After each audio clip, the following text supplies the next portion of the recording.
Yeah, I'm really concerned about the call that I got about suspending my number. I just received, who are you, who am I speaking?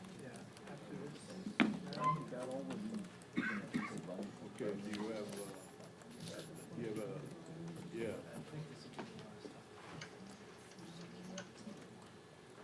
Want it? 10-9-8-7-6-5-4-3-2-1. Dark spot? What do you need? No. Yeah, the guy that you called. So weird. Yeah. William, Yeah. report this call.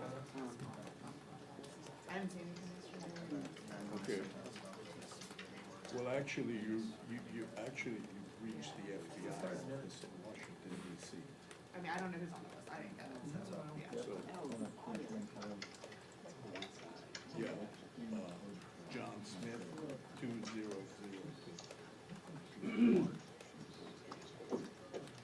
What do you need? Yeah. What was just alluded to by you? I'm in the District of Columbia. That's much better.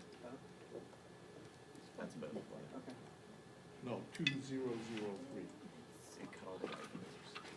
You writing that down? So, I Great. don't know, I went into,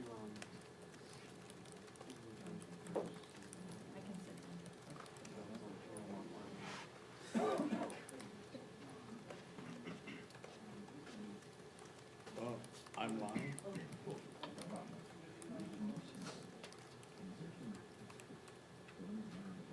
I think you're lying.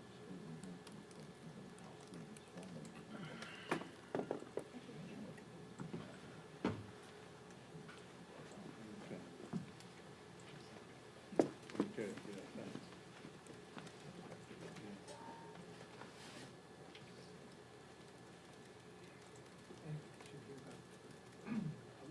And so you've suspended my, so, but you're asking me my name, you already know it?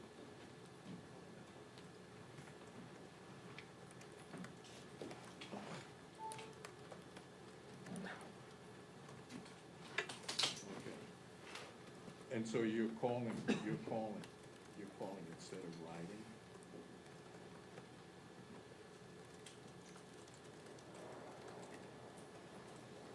Oh, okay.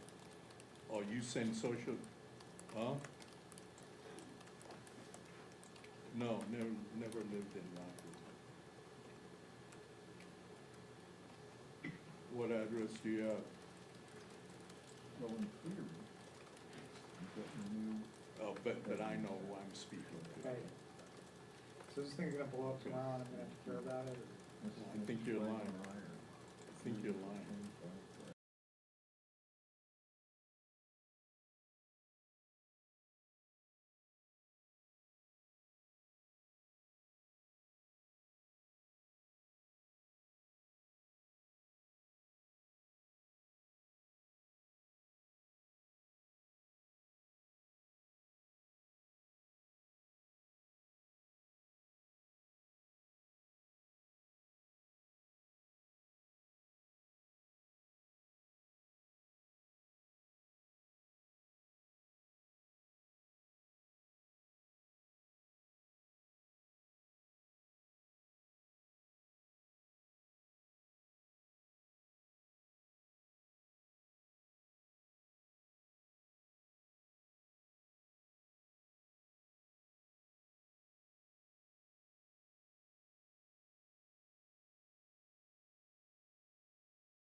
say.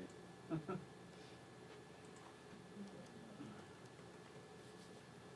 on that first one. Steady. It's a marathon, it's not a sprint.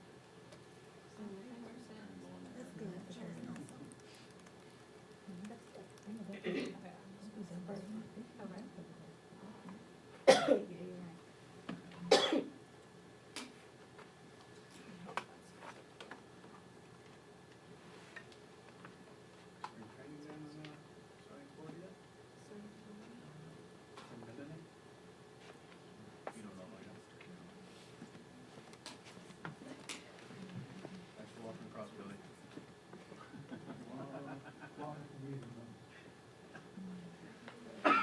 You doing with us? Yeah. So if you wanna switch. For, yeah, I'll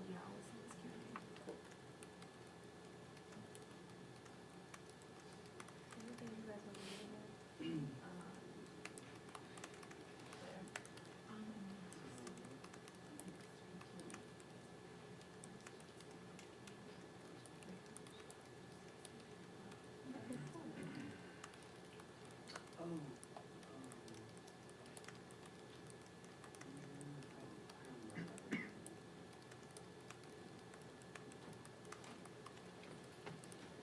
Is that,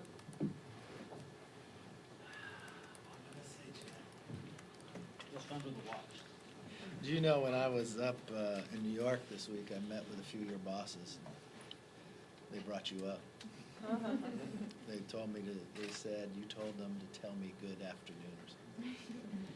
So I'm going to say good afternoon despite what Chad believes. But yesterday we heard directly from the president on the status of the administration's plan to mitigate the impact of the coronavirus in the United States. By assigning the vice president as head of our government's response, it is a clear sign of how serious President Trump is taking this situation. The strategic move will ensure coordination across the government and empower our health experts as they expand access to lab testing, screening, and work with industry on developing a vaccine and a treatment. Ensuring we have the appropriate resources is another key component of our response plan, which is why the congressional appropriation leaders are working on a bipartisan basis to appropriate the adequate amount of money needed. My office has also been actively engaged back in the district to ensure we have the most up-to-date information on the confirmed case in Solano County. What is certain here is that there's just no time for politics. Diseases don't know party lines, and I would imagine members of Congress would drop the partisanship to coordinate efforts on keeping our country safe. In 2014, when the country dealt with the Ebola crisis and there was a different president in the White House and a different majority in the House, my tone was exactly the same. I said, let's work on funding, remove red tape for the FDA, and let's tackle this epidemic head-on. Today's Democrats, unfortunately, can't help but put politics over the country, and now what appears to be almost every single Democratic leader. From Nancy Pelosi to Chairman Nadler, now the Democratic presidential frontrunner, a senator, Bernie Sanders, chose to attack Pence's religion and spread misinformation on a vaccine that isn't even available yet. To my colleagues on the other side of the aisle attempting to seize this as a political moment, I simply say stop it. Stop it on behalf of the American public, stop it on behalf of the security of this country, and more importantly, on the health of all Americans. By this is who they are. They would rather attack the president's response to a crisis than work together to solve an epidemic. And it was confirmed by their Democratic frontrunner earlier this week. They would rather commend communism than defend democracy. And here's the fact. The prospect of socializing medicine like the one that Bernie praises would leave us with far less cures, which would dramatically limit our ability to mitigate the spreading of disease. I want to highlight what we have done when we were in the majority. In the last 5 years, we have been able to increase the funding for NIH and CDC by almost 40%. We are preparing ourselves for this day. One thing that we created, and we were in the majority 4 of those 5 years, on average, almost $2 billion increase year over year. Tom Cole led this and also created the Infectious Disease Rapid Response Fund, exactly for what we're dealing with today. We did not want this to come to fruition, but we wanted to be prepared for it. Just as the president taking that action of limiting the number of planes and from what countries to come into America. Many on the other side criticized him, but in hindsight, he was right in the timing to do it. I wish that we would see China's government be more open. It would help the rest of the world to be able to deal with our current situation. And the one thing I would say, looking at what Bernie Sanders is craving, a Castro-style health care, I would like to remind everybody of a Washington Examiner article in 2016. It explains the truth of a healthcare system in Cuba. A two-tier system where the haves, those were the foreign guests and the Cuban insiders like Castro and his cronies, experienced fine care. And the have-nots, that means everybody else, would have trouble even finding an aspirin. Members of Congress should be called out when they mislead the American public. That is why you will see today Mario Diaz-Balart will be introducing a resolution condemning Sanders' comment, specifically for disregarding the history of what has happened in Cuba, the human rights abuses, the forced indoctrination, and the authoritarian actions on the policies of the communist Castro dictatorship in Cuba. It should go without saying that the American people deserve more. This is nothing more than a dereliction of duty, and I respect and expect all members to work together to put the public first, and of course, and foremost, their safety. Let's open it up for questions. Yes, sir. Last night, the president said that now is not the time to expand travel restrictions to countries like Italy and South Korea, where we're seeing rapid spreading of the coronavirus. Do you agree with that assessment right now, or do you think that, given that there's cases now in California where they don't know where the origin is coming from, that they should consider more travel restrictions? I know the president has always been forward-looking at this, and he gets the most up-to-date information. I would trust him on that judgment. He was right before on protection of America. He gets the update information, and we take that day by day to see where we need to be. Mr. Lee, Yes, sir. how is it partisan, and based on your remarks about what you said about the speaker and others on the coronavirus, when the president, in his press conference last night, called the Speaker of the House incompetent? He called Chuck Schumer, the Minority Leader in the Senate, crying Chuck Schumer. Isn't there some partisanship going on his side as he attacks the Democratic leaders here in this institution? I don't believe so, because he was referring to a question and the basis of what those leaders have already said. And let me quote, Speaker Pelosi, the Trump administration has mounted an opaque and chaotic response to this outbreak. Schumer was going on requesting, after we requested money, just picking a whole nother number. You have Chairman Nadler. Unfortunately, all evidence indicates that the Trump administration preparation is dangerously inadequate. We will have our fourth briefing from the Trump administration of all members of Congress come tomorrow. I have been down to the Situation Room in a bipartisan, bicameral briefing of all. The president has continuing with his entire administration, never from a places of a partisanship, but for the idea that they would take it to that level right now, it harms the American public. And I think the president was making that case. Yes, sir. Seems like the most recent case in California, doctors did suspect that it could have been coronavirus, but because of the CDC's own limits in terms of requirements, traveling to China or being exposed to somebody knowingly that was traveling to an affected area, the CDC was limited in terms of how quickly it could respond and test this person. Should the CDC be looking at those requirements and potentially making changes to that? I would say the CDC is, and we learn something more about this, this coronavirus every day. And this is the point I would make. If China would have allowed our doctors and our scientists in earlier, the world would be safer. We requested it. We offered it. I know within the CDC, they worked with the other doctors in China, but unfortunately, when it comes to a level of political leadership there, they had denied us. They denied when it even started back early on, the signs what we found in November. No, CDC continues to work day in and day out. And at the very first, when we would look, it would be about if you were in that region within China. Now, this is the first indication. And if you look at the total number we have, I think my latest update this morning when I was talking to the Vice President was 15 in America. The others came where they had captured it somewhere. We're treating them here now. This is the first one on the outside. Did not get tested because it didn't meet that requirement. So I assume they're reassessing that and looking and making sure that others, if it's appropriate, to make sure have that test. Yes, ma'am. Mr. Leader, Speaker Pelosi just said that you're close to reaching a bipartisan agreement on funding. And I wonder if you could share anything with us about what kind of number you're looking at in terms of appropriations and how you would like to see the money spent. Look, it's not my place to sit here and pick a number. The one thing I would say, just exactly what the President said, we will do whatever is needed to make sure we keep this country safe. That's why we have the experts going forward. That's why we have the appropriators sitting down, because we want to have accountability at the same time. And I'm hopeful that we can get this done next week. This isn't something to wait around.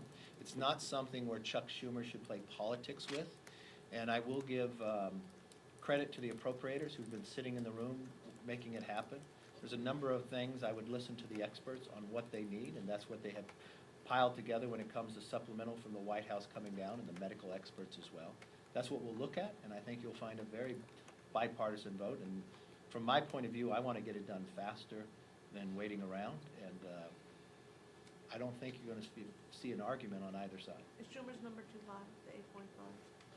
You know, having been through these a few times before, just picking a number out of a hat like that never seems to work properly. I would like to know what the experts believe they need, make sure we fund that. I know where the supplemental is, and having been through this before, normally when a supplemental comes, Congress does something maybe even in a little higher basis. We want to make sure we're prepared. One thing I could tell you, when we were in the majority, we have been preparing for this before we ever knew it was coming. That's why we had funded NIH, that's why we had increased the funding as well into CDC, and that's why we built that rapid response for infectious diseases. Mr. Leader, is your conference going to see offsets? No, not in this situation. How concerned are you about the steep drops in the stock market and the economic repercussions we have? Well, it is concerning because it looks at a supply side chain and others of where it is. I believe once we get a complete handle, the country sees that, the market will come back. We have a very strong economy. I watched one person speaking on CNBC this morning talking about some of that in other areas was a drop based upon who they think the Democrat nominee would be. It's a combination of others. But when we get back and we solve this problem, I think as a country we should take a deep breath and have a real discussion about the supply chain in America. Have we allowed too much to move out of the country? Are we reliant upon other countries to make sure our economy continues to move? And I think especially from those essential requirements we need from medicine, from minerals and others, we should look at that in a different basis and not have ourselves in this position again.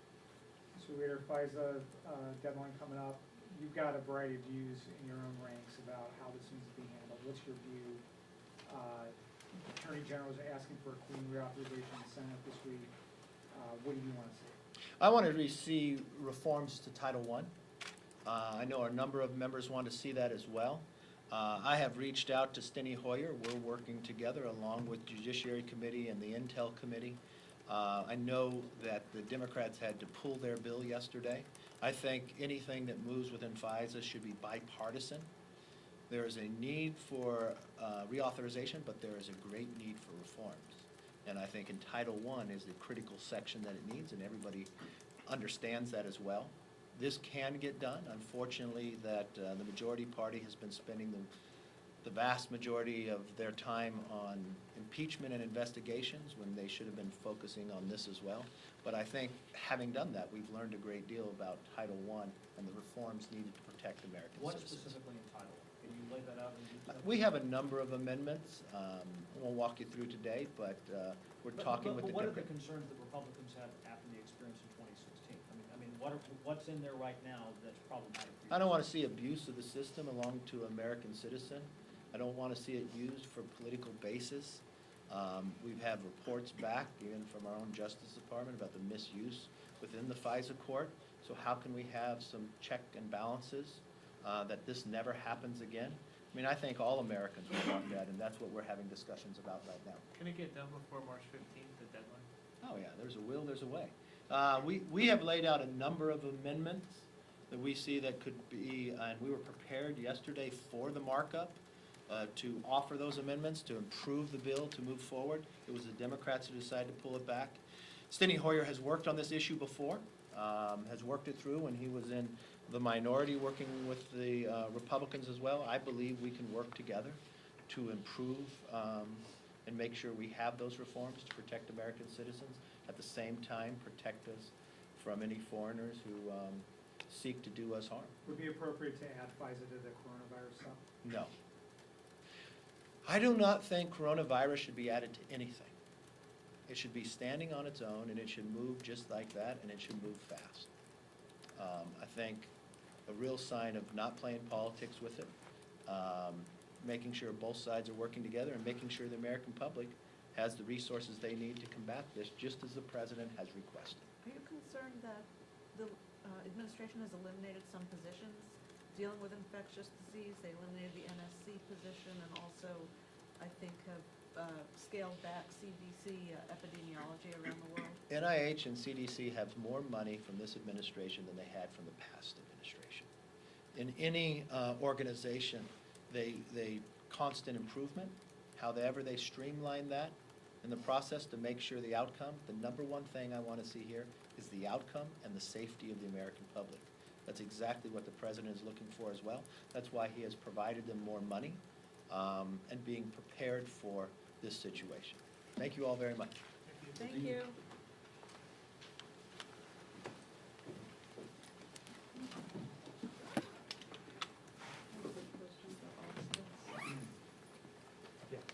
Thank you, No Sal. writing. Thank you very much.